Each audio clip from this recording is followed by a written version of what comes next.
Hi, welcome back.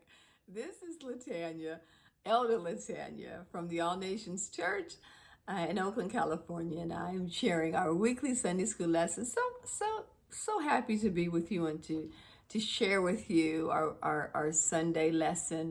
The date of this lesson is June the 6th, and this is lesson one in our summer quarter. And so I this is the adult lesson for those of you who are joining for the first time, and for those of you who've been on a journey with me. I hope you are enjoying this as much as I am. Last quarter, we were in the book of Romans. We learned so much from Paul as he wrote his letter to the church at Rome. We learned we all sinners, no matter who you are. If you are human, you are a sinner in need of salvation and need to be in right standing with God. And so Paul walked us through what that looks like and what we need to do. He made it simple. He made it plain. And so once we are in right standing, we need to share the gospel, share our testimony, and help others become in right standing with God. And so let's see. So we are new quarter, and the new quarter is focusing on people of valor, and we won't be going through the entire book like we did last quarter. Last quarter we went through primarily most of Romans, which was a great journey. But this quarter we're highlighting various again, people of valor, different books of the Bible, and a few in the Old Testament and a few in the New Testament. And so this week, I want to make sure I don't miss our preliminaries. We are highlighting Joshua today. Joshua, the 10th chapter, the 1st through the 15th verse. And the subject is Joshua commands the sun to stand still. And what I'm going to do is I'm going to give you an historical broad look at where we are, so that you can fully understand why the story is important, and kind of just give you a broad context of what's going on. Now, if you've been on this journey with me for some time, there was a quarter where we learned, or we discussed, we're always learning, but it may have been a reminder, and it may have been new to some folks, but the story of how God delivered the children of Israel out of Egypt, and how he selected Moses as the leader. And we learned in that quarter how he delivered them and he showed forth his power, and by plagues, and his authority over creation and nature. And then they were delivered, and they wandered in the wilderness. Well, they were on their way to the promised land, but they wandered in the wilderness in the meantime. In between time, God, he fed them, he protected them, he provided for them, and he was building this relationship with this young nation, and he gave them a covenant, or went into a covenant relationship with them, gave them the law. And Moses was the leader, and he was instrumental in the process. And so in our lesson today, we are in the book of Joshua. And so Joshua is where that particular process ended. Joshua begins where Moses dies, and Joshua was Moses' an assistant, and Moses and Joshua is the new leader.